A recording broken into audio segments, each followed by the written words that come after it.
Bank employee humiliates black girl over her own money. Then her CEO mom arrives. What happens when a 14-year-old black girl walks into a bank with a scholarship check, only to be treated like a criminal? This isn't just about money, it's about power. It's about dignity. And what happens when the world decides you don't belong simply because of how you look? But they didn't expect her mother to walk in, and they never saw this coming. Stay with me, because what unfolds next will shake everything you think you know about justice, race, and quiet strength. It was a Monday morning painted with soft light and cool wind. The kind of morning that felt like a new chapter. Jasmine Porter stepped off the sidewalk and into the high glass doors of Oaked Bank, her heart steady, her eyes wide with purpose.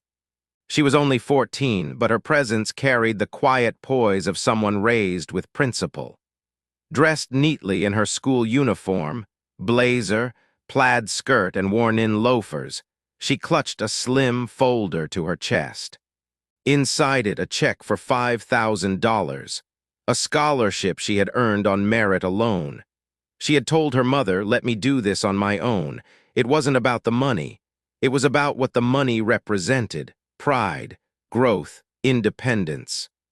Jasmine wanted this small errand to be hers, not as the daughter of Naomi Porter, the powerful CEO, but as Jasmine Porter, the student who worked for every decimal on that scholarship check. The bank's marble floors gleamed beneath the fluorescent lights, and the space buzzed with low conversations and the soft shuffle of designer shoes. Jasmine approached the counter with careful confidence.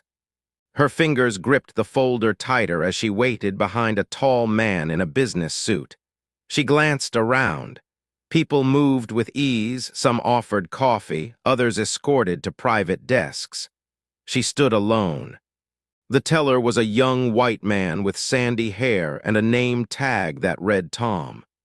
He offered her a distracted glance, the kind that said he wasn't expecting her, not here, not like this. "I'd like to deposit this," Jasmine said politely, offering the check and her documents. Tom's smile froze halfway. He stared at the check as if it had insulted him. Then he lifted it to the light, tilting it slowly like a detective examining counterfeit bills. Jasmine kept her back straight, her chin high. She had earned that money, fair and square. She wasn't going to shrink. Behind the counter, a woman in a tailored navy suit with red lacquered nails and sharp cheekbones stepped forward. Her name was Victoria Hayes, the branch manager. Late 40s, air of entitlement. Her heels clicked against the tile like punctuation marks. She didn't introduce herself. "A $5,000 check," she said loud enough for people nearby to hear. "For a child." Jasmine felt a heat rise in her cheeks. But her voice didn't shake. "It's my academic scholarship," she said, offering her award letter and school ID. "I have all the documentation." Victoria didn't even glance at the papers. "We've had a lot of fraudulent activity lately," she said flatly. "We'll need to verify this." She waved her hand like dismissing a rumor, then turned away. Jasmine watched her disappear behind a frosted glass door without another word. Jasmine's fingers curled tighter around her folder. She looked at Tom. He wouldn't meet her eyes. Her phone was still in her locker at school.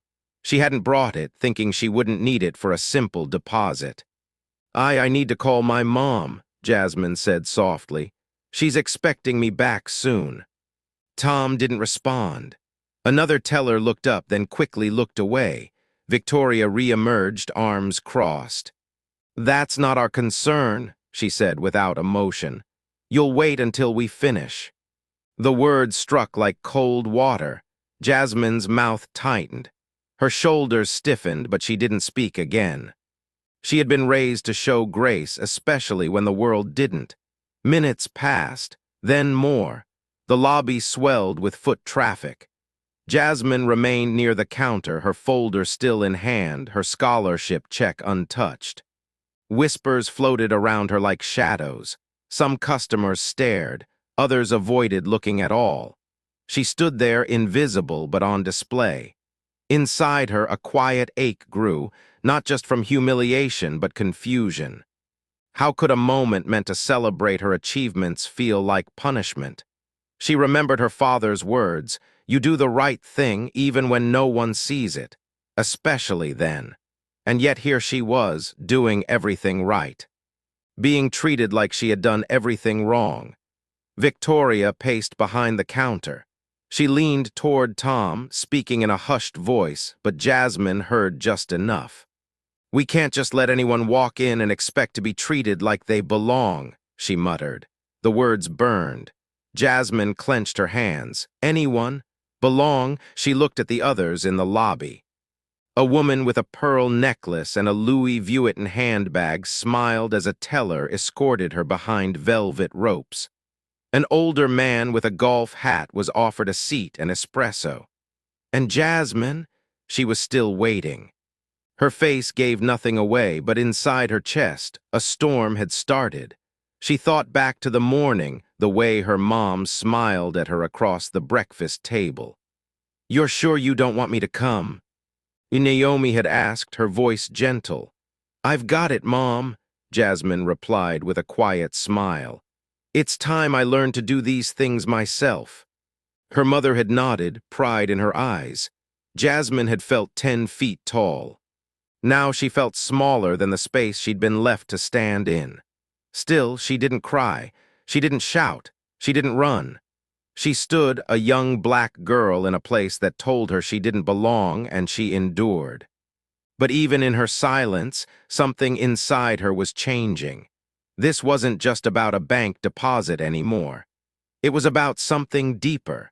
Something that had followed people like her through locked doors and velvet ropes for generations.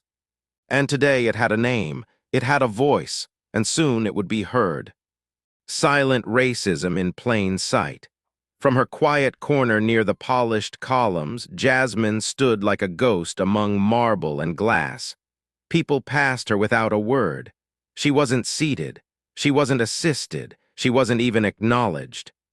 Time dripped slowly, each second stretching like wet paint drying in the cold.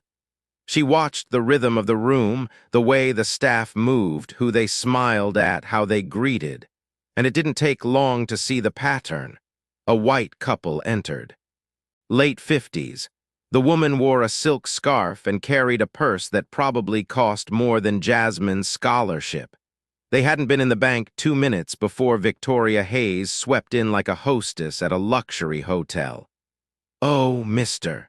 and Mrs. Dalton, so good to see you," Victoria chirped, her tone rich with warmth. "Please come right this way." They were led to a private glass office. Coffee was offered. Laughter floated behind closed doors. Next came a man, brown-skinned, foreign accent, holding a neatly stacked set of documents. He stepped up to the counter with cautious politeness. "I'm here to submit these forms," he said. Victoria spotted him from across the room. Her tone dropped immediately. "The system's a bit slow today," she said, waving her hand without even checking his paperwork. "It'll take a while." He nodded, disappointed but not surprised, and stepped aside. Then, almost as if rehearsed, a young white woman in a beige trench coat approached the next window. Victoria's demeanor shifted once more. "Of course," she said cheerfully. "Let me take care of that for you right away." Jasmine saw it clearly now. It wasn't about who had what paperwork. It wasn't about process. It was about perception, about expectation, about skin. No one said it, that's how it works. Not with slurs or signs anymore, but with smiles that never reach you, with glances that skim past you, with rules that suddenly become stricter when you walk through the door. This wasn't new. It was rehearsed, silent, polished. It was racism, just wearing a tailored suit. Jasmine's eyes followed Victoria as she moved, her posture perfect, her heels tapping like a metronome of control. Jasmine wasn't angry yet. She was focused. alert. Her mind, sharp beyond her years, absorbed every shift in tone, every flick of expression. She knew the difference between kindness and performance, between policy and prejudice. Then she saw it. Victoria leaned toward the bank's security guard, a broad-shouldered man in a dark blue blazer standing near the entrance like a silent statue. "Keep an eye on her," Victoria murmured, just loud enough for the guard to hear. "Make sure she doesn't try anything." Jasmine didn't flinch, but her stomach twisted. She felt it like a weight dropping inside her. Not just suspicion, not just avoidance, criminalization. She was 14. She was holding a scholarship check, and now she was being watched like a threat. The guard's eyes met hers. He said nothing, but his glance lingered longer than it should have. Jasmine stood still, trying not to betray the boiling silence in her chest. What had she done? Walked in politely, stood patiently, offered valid documents. But in this room, in this world wrapped in wood panels and business cards, her very presence had broken some unspoken rule. She didn't belong. And they wanted her to know it. She wanted to move, to speak, to demand dignity, but something her mother once said echoed in her mind. "They won't always say it out loud, but you'll know when it happens, and when it does, you stand taller. You do not shrink." So Jasmine stood, not to beg for their approval, but to claim her space, because even if no one else saw her worth in that room, she did, and that was enough for now. When dignity is denied, the hours stretched like shadows on a cold marble floor. Jasmine stood exactly where the security guard had placed her, near the corner wall, just far enough from the main desk to be forgotten, but close enough for everyone to still see her. She was visible but not seen, present but not acknowledged, a statue placed for silent punishment. Her back ached. Her feet throbbed inside her loafers, but she didn't move. She wouldn't give them the satisfaction. The space around her buzzed with soft voices and polite banking chatter, keyboards clicking, coffee cups clinking. Business carried on, untouched by the quiet humiliation happening in plain view. Jasmine's fingers were still wrapped around the edge of her folder, but her mind had begun to slip somewhere deeper. She thought about the word dignity, not the kind they teach in classrooms, but the kind her parents lived by. The kind that wasn't loud but fierce. Her father used to say, "They might try to take your seat at the table, but don't let them take your name." She remembered a moment when she was 8 years old, walking hand in hand with her mother through a downtown office building. A security guard had asked Naomi for ID, even though her name was on the lobby wall. Naomi had smiled calmly, but there was steel in her tone when she replied, "I built this company. I am the ID." That day, Jasmine didn't fully understand what had happened. But now she did. She wasn't just being delayed, she was being diminished. Everything about her, her neat appearance, her scholarship letter, her school ID, none of it was enough to outweigh the one thing they saw first. Her skin, her age, her presence in a place they didn't expect her to be. The voices in the lobby blurred together until one sentence cut through like glass. "She's still standing there? What is she even doing here?" It wasn't meant for her ears, but it reached them anyway. She turned her head slightly. A middle-aged woman with pearl earrings shook her head and whispered to the man beside her. Jasmine lowered her gaze. The humiliation hit like heat rising up the back of her neck. But beneath that shame, something new was forming. Anger. Not the reckless kind, but the quiet, concentrated flame that starts in the chest and works its way out with purpose. She gritted her teeth, not because she was trying to hold back tears, because she was realizing that this moment, this cold, public shaming was not just an accident, it was systemic, deliberate. And it had a name she'd only read about before. Now she knew what it meant to live it. Discrimination wasn't a chapter in her civics book. It wasn't a story someone told on the news. It was this exact feeling. Standing with a check she had earned, in clothes she had ironed herself, in a space where her presence was treated like suspicion. She remembered her mother's words over breakfast that morning. "Walk in with your head high, baby. You carry your name with you." She had walked in proud. Now they wanted her to leave invisible. But Jasmine wasn't made for disappearing. She closed her eyes and steadied her breathing. Her hands stopped shaking. Her shoulders squared. If this was the cost of standing tall in a world that didn't expect her to, then she would pay it. She had worked too hard to be reduced to someone they could ignore, and they would not break her. Not here. Not today. Corporate betrayal uncovered. The sound of polished leather shoes tapping across marble pulled Jasmine out of her thoughts. She looked up.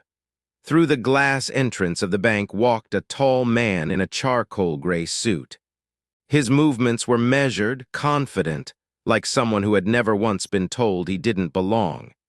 His salt-and-pepper hair was slicked back, his jaw clean-shaven, and his presence carried the quiet weight of wealth and power. Jasmine had never seen him in person before, but she recognized him immediately. Harrison Wells, CEO of Meridian Banking Group, the very competitor her mother, Naomi Porter, had publicly outperformed in recent months. Her stomach turned. Something about his arrival didn't feel random. This wasn't a routine transaction. This was something else. Victoria Hayes noticed him too. She stepped from behind the counter the way an actress hits her mark. All traces of arrogance faded into polite charm. Jasmine watched her walk directly toward him, her hands clasped, her voice soft. "Mr. Wells, thank you for coming. I wasn't sure you'd be able to make it this morning." Wells gave a slight nod, his voice low and even.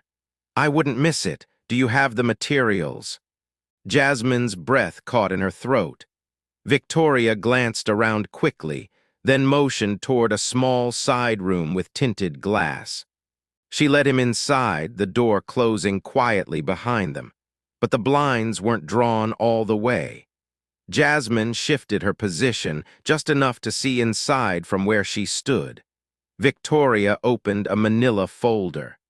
Inside were a stack of documents, clearly marked with bold red ink. Confidential. She slid them across the table toward Wells. He leafed through them slowly, expression unreadable, then paused and gave her a nod. "This will do." Victoria smiled, a different kind of smile than she wore for customers. It wasn't fake or friendly, it was satisfied. Jasmine's fingers went cold. She didn't know exactly what was inside those pages, but she knew one thing with certainty. Those documents didn't belong to him, and they weren't hers to give. Her heart raced. She reached for her leather-bound notebook, the one her mother had gifted her when she got into Westridge Academy. She flipped it open and began scribbling in small, precise handwriting. Time, date, room location, description of folder, body language, verbatim lines she could recall. She had always loved documenting details for school debates, for scholarship essays. But now her quiet habit had transformed into something else entirely. She was no longer just a girl waiting to be seen. She was a witness. Through the narrow slit of glass, she caught another exchange. Wells leaned forward, whispering something. Victoria's face tightened in response, then relaxed into a small nod. Her voice was faint but audible. "She doesn't know yet. I'll handle it." Jasmine didn't know who Victoria was talking about, but some part of her knew. Her mother's name had to be on those pages. There was no other reason for Harrison Wells to be here, hidden from the eyes of customers, receiving classified materials from someone on Naomi Porter's payroll. This wasn't just racism anymore, it was treason. Jasmine felt the weight of the room change. The air around her grew heavier. Her legs were tired, but she stayed rooted, focused. Every second counted now. She wrote faster. Notes filled the page. Her hands trembled, but her mind was sharper than ever. The blinds shifted slightly. Victoria turned her head. For one brief second, their eyes met. Jasmine looked away quickly, pretending to examine the floor. But something in Victoria's gaze shifted. There was tension now, like a crack in glass spreading fast. Jasmine's heart pounded. She closed the notebook and pressed it to her chest, taking slow, steady breaths. She wasn't just standing in the wrong corner of a bank anymore. She was holding a secret someone didn't want her to see. And now she had to decide, would she stay silent, or would she speak truth no matter who it threatened? Even at 14, Jasmine Porter already knew the answer. When a black mother walks in, the doors of the bank slid open with a soft chime, but the shift in the room wasn't caused by the sound. It was caused by the woman who stepped through them. Naomi Porter entered like a storm wearing silence. Her heels didn't need to strike the marble hard for the ground beneath her to pay attention. She didn't shout. She didn't announce. But every head turned, every back straightened, every eye slowly moved toward her, as if the very air recognized who she was. She wore a tailored gray suit. No jewelry, no perfume, just presence. Her face was calm, composed, but her eyes were searching. Jasmine saw her mother before anyone spoke her name. "Mom," she whispered under her breath, her chest tightening. Naomi's gaze swept across the lobby with surgical focus. She didn't look around with confusion. She was scanning, calculating, reading the room like a boardroom full of men who thought she couldn't sit at the table until she built her own. Then her eyes landed on Jasmine. There was no panic, no theatrics, just a shift in her walk, stronger, sharper. Straight toward her daughter. "Jasmine," she said, stopping in front of her, her voice low and steady.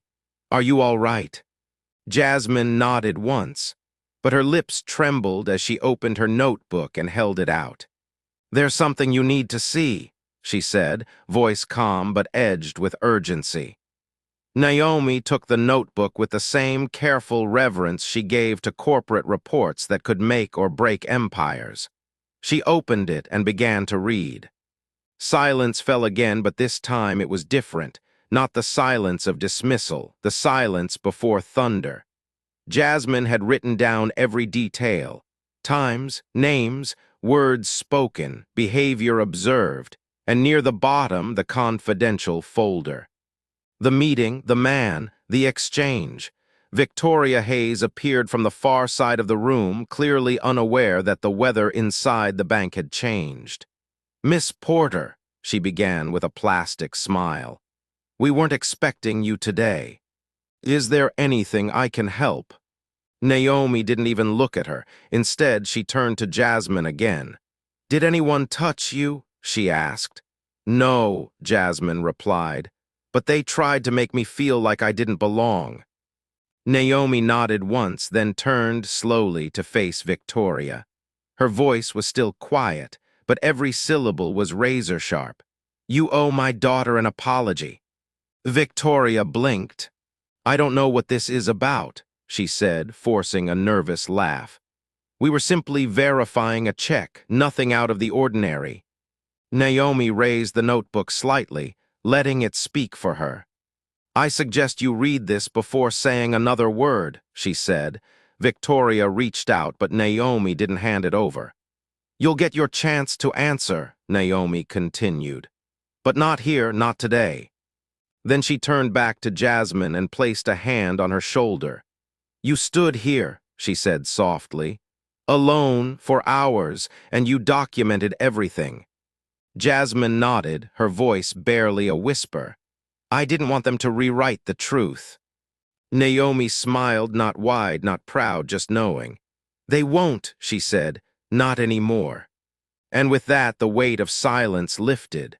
Not because the room suddenly changed, but because a black mother had walked in. And truth could no longer be ignored. Truth confronts power. The lobby was still, but it pulsed with silent tension, like air holding its breath. Naomi Porter stood in the center, the open notebook in one hand, her daughter beside her like a quiet flame. She didn't raise her voice. She didn't need to. Her calm was the kind that made people stop moving. Even the clicking of keyboards had faded. Victoria Hayes, still in denial, took a step forward. "I think there's been a misunderstanding," she said. "If I could just explain." Naomi finally looked at her. "Please do," she said coolly. "Start by explaining why my daughter was treated like a criminal while she held a valid scholarship check. Then explain this." She held up the notebook higher now, not just for Victoria, but for everyone in the lobby to see. Her voice grew sharper, not louder. "This is a record. Names, times, treatment patterns. And this is where it gets serious." She turned a page. "This is where my daughter saw you hand over confidential bank materials to Harrison Wells. You remember him, don't you? CEO of my primary competitor." The entire room seemed to lean forward without meaning to. A young teller nearby froze mid-keystroke. A man seated in the waiting area sat up straighter. Even the security guard who had once escorted Jasmine to the corner now watched in stunned silence. Victoria's mouth opened, but no words came out. Naomi stepped closer. "Let me remind you, Miss Hayes, that wasn't just bad customer service. That was espionage. That was betrayal of your institution and of every client whose trust you violated." Victoria tried to gather herself. "You have no proof of. You think I'd walk in here without it?" Naomi turned to the nearest employee, a younger woman at the help desk. "Call the regional director, now." The woman didn't hesitate. She picked up the phone with shaking hands. Victoria's eyes darted to the exit, to the files behind the counter, to the blinds where Jasmine had seen everything. But she knew. There was nowhere left to run. Naomi's voice stayed calm. "You've spent years disguising your bias as policy, disguising control as procedure, and today you tried it on the wrong child." Jasmine didn't speak. She didn't need to. Her very presence was evidence now. Moments later, two executives entered from the hallway behind the teller booths. One of them, a senior compliance officer, walked directly toward Naomi. "Miss Porter, we were just made aware." Naomi handed him the notebook without a word. He flipped through it, his expression hardening. He turned to Victoria. "Effective immediately, you are relieved of your duties. Security will escort you out." Victoria's face went pale. "You can't be serious. You handed company property to a rival CEO. That's beyond serious." The security guard who had once loomed over Jasmine now approached Victoria with quiet authority. "Please gather your things," he said. Victoria's heels clicked across the marble floor, but this time it wasn't a sound of control. It was the sound of collapse. Naomi turned back to the room, her tone shifting to address not just the staff, but the moment itself. "This bank will undergo a full review. Every employee will be retrained. And no child, no customer, no person will be treated with that kind of shame ever again. No applause, just stillness, the kind that follows truth when it finally speaks out loud." Jasmine stood tall beside her mother, her voice steady as she whispered, "They saw it now, didn't they?" Naomi looked down, her eyes full of fire and grace. "They did," she said, "and they'll never unsee it." From humiliation to reform, the news spread through the city like heat through glass. The scandal at Oak Bank didn't stay quiet. It couldn't, not when it had a name like Naomi Porter attached. Not when the victim wasn't just another case, but a brilliant 14-year-old black girl whose only crime had been walking into a bank with excellence in her hands. Within weeks, the bank's corporate office announced a full-scale review. Every branch manager across the region was put under evaluation. A new initiative launched, equity in practice. Not a press release, but a real policy, anonymous audits, bias training, monthly town halls led by diverse staff. This time the changes had roots, because Naomi didn't just demand reform, she helped write it. And while executives debated policy, Jasmine's quiet defiance had ignited something far louder. Inside the very same branch where she had once been frozen in humiliation, a shift had begun. Melody, the young black teller who had quietly slipped Jasmine a reassuring look that day, was promoted, not as a PR stunt, but because Naomi saw her. "You didn't turn away," Naomi had said, "and that means you're exactly the kind of leader this place needs." Melody now stood behind the counter, with dignity on her face and authority in her voice. "Good morning, how can I help you today?" She would say, not just as a greeting, but as a declaration. Every customer, every time. No exceptions, but the most powerful shift happened far beyond those marble floors. It happened at Westridge Academy. In a sunlit auditorium filled with students wearing uniforms and dreams, Jasmine Porter stood before a microphone. The same notebook she had once clutched in fear now rested on the podium like armor. She didn't cry, she didn't tremble, she told the truth. "I walked into that bank proud of who I was," she said. "But I walked out even prouder not because they treated me with respect, but because I learned that when they don't, you speak anyway."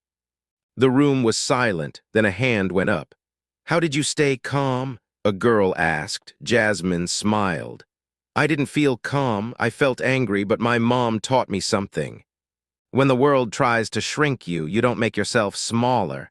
You make your voice bigger." Students clapped. Teachers nodded. And somewhere in the crowd, a classmate who had never said much about race leaned forward in his seat and listened harder. That day, Jasmine didn't just share a story. She gave her classmates a blueprint: how to stand in the storm, how to hold your truth, how to choose dignity even when no one offers it to you. And it all began with one girl, one check. One room that tried to make her disappear, but she refused. And because of that, an entire system had to reckon with her presence. Not just reform, but reflection, not just change, but a new standard. The memory played back in Jasmine's mind like an old film reel. The cold handle of the bank door, the sharp scent of polish on the marble floor, the weight of the folder in her hands. That first step inside, unsure but proud. She had walked in believing the world would meet her halfway if she came prepared. Instead, it had met her with silence, doubt, judgment. But today, she walked differently. There was no folder in her hand now, just her voice, and it carried more power than the scholarship check ever did. She wasn't the same girl anymore, not because the world had changed, but because she had faced it head-on and refused to let it shrink her. She stood before a packed auditorium once more, this time not as a witness, but as a force. Around her were students, teachers, leaders, even a few of the very people who had once questioned her presence. But today, no one questioned it. She looked out at them with steady eyes and said, "You don't have to be the loudest in the room to be heard. You just have to be honest and brave even when it shakes." Someone asked her, "Do you think this happened because your mom is who she is?" Jasmine didn't flinch. "No," she said. "It happened because the system didn't see me." She paused, then added, "And it changed because I decided not to disappear." A teacher in the front row wiped a tear. A young girl in the back sat up straighter. Later that evening, as Naomi and Jasmine walked to their car under the fading amber sky, Naomi placed a hand gently on her daughter's shoulder. "You do know," she said softly, "what you did matters." Jasmine smiled, the same quiet smile she wore the morning she left for the bank. "I didn't want them to remember me as your daughter," she replied.